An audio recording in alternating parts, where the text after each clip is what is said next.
عثمان يا عثمان وين راح عثمان؟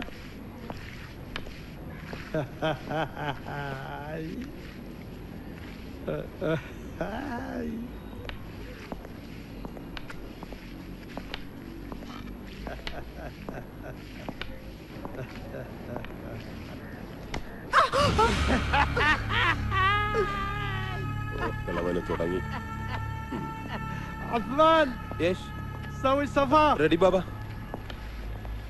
എവിടെയെങ്കിലും ഒന്ന് നിൽക്ക് يا الله കിളവന് കാഴ്ച കുറവെന്നാ പറയുന്നത്. വേറെ ഒന്നും കണ്ടില്ലെങ്കിലും ഒരു പെണ്ണ് 100 കിലോമീറ്റർ അപ്പുറത്ത് നിന്നാലും കിളവന് നന്നായിട്ട് കാണാം. പിന്നെ തോണ്ടലും കുത്തലും കിളവനല്ലേന്ന് കരുതി കണ്ണടച്ചേക്ക്, അല്ലെങ്കിൽ പണി പാളും. മുമ്പ് ഫാത്തിമാക്ക് നേരെയായിരുന്നു കിളവന്റെ ആക്രമണം. ايش فيك؟ قلت نظيف ارديات كويس. اسمع يوم تكون هنا يتكلم عربي ما في قرقر قرقر. سمعت يا عثمان؟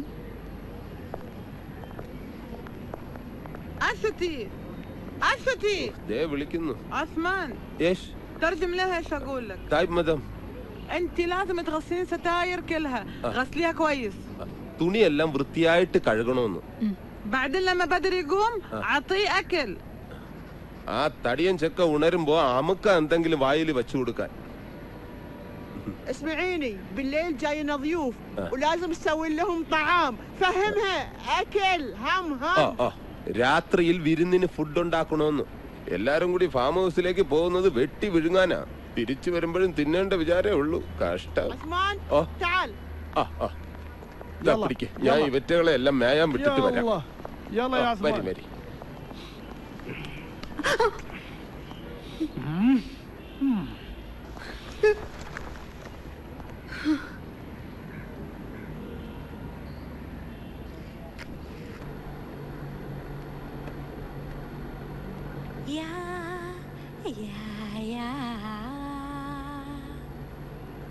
Narik menarik suara, narik suara bersama. Dayung, dayung, dayung, dayung sampan. എന്താ നിർത്തിയത്? Why stop? എല്ലാരും പോയി. All go. Sing. You sing. അയ്യോ ഞാൻ സിംഗൂല. ഞാൻ no sing. You sing. Sing sing sing please. Sing. Ya, ya, ya. Narik menarik suara, narik suara bersama. എന്റെ ഒരു കൂട്ടുകാരന്റെ അളിയനെ യൂസ്മാൻ നാളെ തിരിച്ചു പോകും സൗദിക്ക്. ചെന്നോടനെ വിസ ശരിയാക്കാന്നാ പറഞ്ഞ്. ആദ്യം ചിലപ്പോൾ എന്തെങ്കിലും ചെറിയൊരു ജോലിയായിരിക്കും. പിന്നെ അവിടുത്തെ ലൈസൻസ് എടുക്കണം. വല്ല ട്രക്ക് ഓടിക്കാൻ പറ്റിയ ഇഷ്ടം പോലെ വരാന്ന് ഉസ്മാൻ പറഞ്ഞ. എങ്കിൽ 2-3 കൊല്ലം കൊണ്ട് നമ്മുടെ ഇവിടുത്തെ പ്രശ്നങ്ങളൊക്കെ തീരും. നീ എന്താ ഒന്നും മിണ്ടാത്ത? അച്ഛന്റെ ചികിത്സയും താഴെയുള്ളവരുടെ പഠിപ്പൊക്കെയായി ഇവിടെ തന്നെ എടുത്താ പൊങ്ങാത്തത്ര ഭാരമുണ്ട്. അതൊന്നും പോരാണ്ട് മരിക്കണേന് മുമ്പ് എൻ്റെ അച്ഛൻ ഉണ്ടാക്കി വെച്ച കടവും എൻ്റെ വീട്ടിലെ പ്രാരാബ്ദം കൂടി എടുത്ത് തലയിൽ വെച്ചു ഏട്ടൻ, അല്ലേ? സാരമില്ല നീ. എൻ്റെ വീട്ടിലെ പ്രാരാബ്ദം നിന്റെ വീട്ടിലെ പ്രാരാബ്ദം എന്നൊന്നും വേർതിരിച്ച് കാണണ്ട. നമുക്കൊക്കെ ഒരുമിച്ച് തീർക്കാം. ഒന്നുമില്ലെങ്കിലും ഞാനൊരു ഡീസന്റ് ഭർത്താവായില്ലേ? അപ്പോരെ എനിക്ക്. എന്നിട്ട് ഡീസന്റ് ഭർത്താവിനെന്താ? ഭാര്യ ജോലിക്ക് പോണേന് ഇത്ര കുറച്ചില്? ആ അച്ചാറ് കമ്മെങ്കിൽ എനിക്ക് ഇനിയും പണി കിട്ടും. ആ അത് വേണ്ട. നീ പണിയെടുത്ത് ഇവിടം പോറ്റണ്ട. ഞാൻ കൊണ്ടുവരണത് വെച്ച് വിളമ്പി ഇങ്ങോട്ട് തന്നാ മതി. കേട്ടോടി ഉണ്ടക്കണി.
ഇതാ ഈ മലയാളികളുടെ കുഴപ്പം. മിണ്ടിയ കല്യാണം കൂടെ പൊറപ്പിക്കൽ. ഈ മെന്റാലിറ്റി മാറണമെങ്കിൽ കുറച്ചുനാൾ കേരളം വിട്ട് താമസിക്കണമെന്ന് പറയുന്നത് വെറുതെ അല്ല. എന്റെ പെങ്ങളെ, ഇത് അങ്ങനെയൊന്നുമില്ല. ഞാനും അവളും കൂടി ഉള്ള ഒരു അഡ്ജസ്റ്റ്മെന്റ്, അത്രേ ഉള്ളൂ. ഒരു പെണ്ണിന്റെ ജീവിതം വെച്ചിട്ട് ഉസ്മാൻ കളിക്കുന്നതെന്ന് ഓർക്കണം. നിനക്ക് നാട്ടിലെ ഭാര്യ മക്കളൊക്കെ ഇല്ലേ ഉസ്മാനെ? അത് നാട്ടിലല്ലേ, പക്ഷെ എന്റെ ഇവിടുത്തെ കാര്യങ്ങൾ എങ്ങനെ നടക്കും? ഈ കണ്ണും ചെവി എന്നൊക്കെ പറയുന്നത് കാണാതിരിക്കാനും കേൾക്കാതിരിക്കാനും കൂടിയിട്ടാണ് പെങ്ങളെ. നമുക്ക് വേണ്ടാത്ത കാര്യങ്ങൾ കാണണ്ട, കേൾക്കണ്ട. എന്തേ? പെങ്ങളുടെ കഴിഞ്ഞ മാസത്തെ ശമ്പളം സ്പോൺസർ എന്നെ ഏൽപ്പിച്ചതാ. 600 റിയാലുണ്ട്. 600 റിയാലോ? പോരുമ്പോ പറഞ്ഞത് 800 റിയാലാ. 200 റിയാല് എന്റെ കമ്മീഷൻ.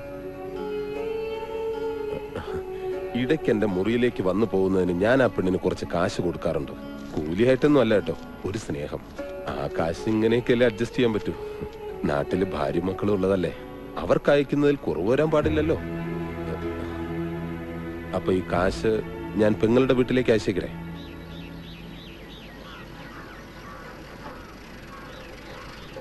അമ്മേ, വേഗം വാ, കത്തുണ്ടെന്ന് തോന്നണു. ചേച്ചിയുടെ കത്താണോ മോളെ? അല്ല, കുറിക്കമ്പനിന്നാ. തവണ മുടങ്ങിയത് വേഗം അടയ്ക്കാൻ. ഈശ്വര, എന്റെ മോക്ക് എന്താ പറ്റിയേ?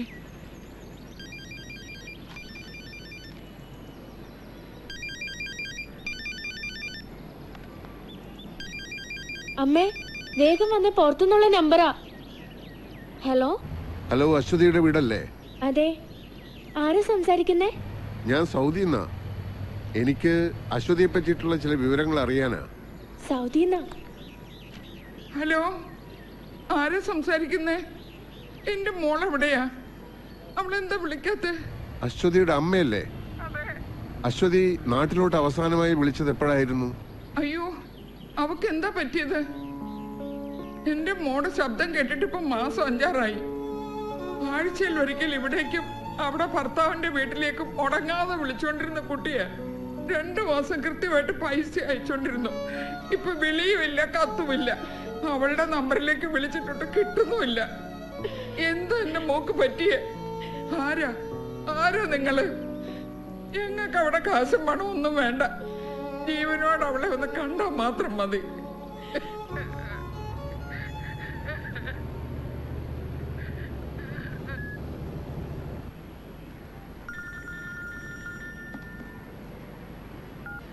ഹലോ, റസാഖ് പറ.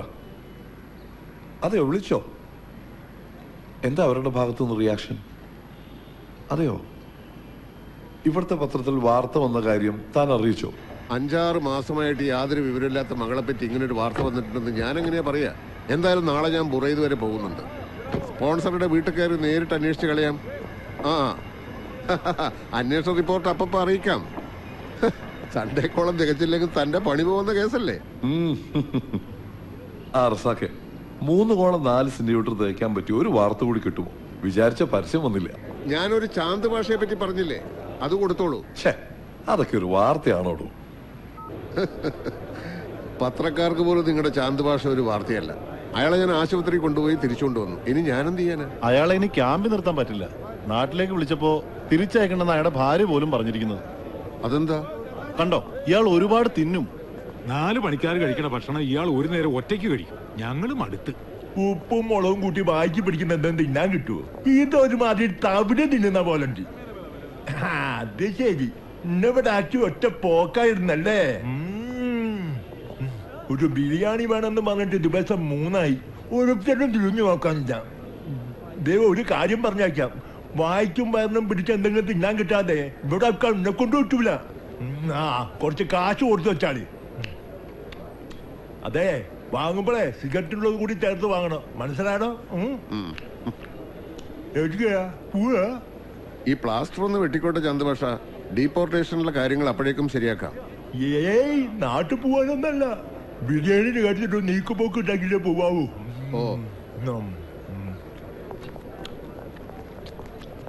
വരണ വെള്ളിയാഴ്ച ക്യാമ്പിൽ ഇൻസ്പെക്ഷൻ ഉണ്ടാവും. കമ്പനിയുടെ പണിക്കാരല്ലാത്ത ഒരാളെ ക്യാമ്പിൽ കണ്ട എന്റെ ജോലി പോകും. അതിന് ഞാൻ എന്ത് ചെയ്യാനാ? റസാഖ, എന്തെങ്കിലും ഒരു മാർഗം കാണണം. പാസ്പോർട്ട് ഇക്കാമയില്ലാത്ത ഒരാളെ മോളിൽ കയറ്റി താഴെ വീഴ്ത്താൻ ഞാൻ പറഞ്ഞു. ഒരബദ്ധം പറ്റിയതാ. റസാക്ക എന്തെങ്കിലും ചെയ്തില്ലെങ്കിൽ ഞങ്ങൾ അയാളെ എവിടെയെങ്കിലും കൊണ്ടുപോയി കളയും. പിന്നെ വേസ്റ്റ് സാധനങ്ങൾ ഏറ്റെടുക്കല്ലേ റസാക്കട പണി. എങ്ങോട്ട് വന്നേക്കാം. അല്ല റസാക്ക പോയാ നിങ്ങൾ 2 ദിവസം കൂടെ അയാൾ ഇവിടെ താമസിപ്പിക്കുക. അതിനിടയിൽ എന്തെങ്കിലും വഴിയുണ്ടോ എന്ന് ഞാനൊന്ന് നോക്കട്ടെ.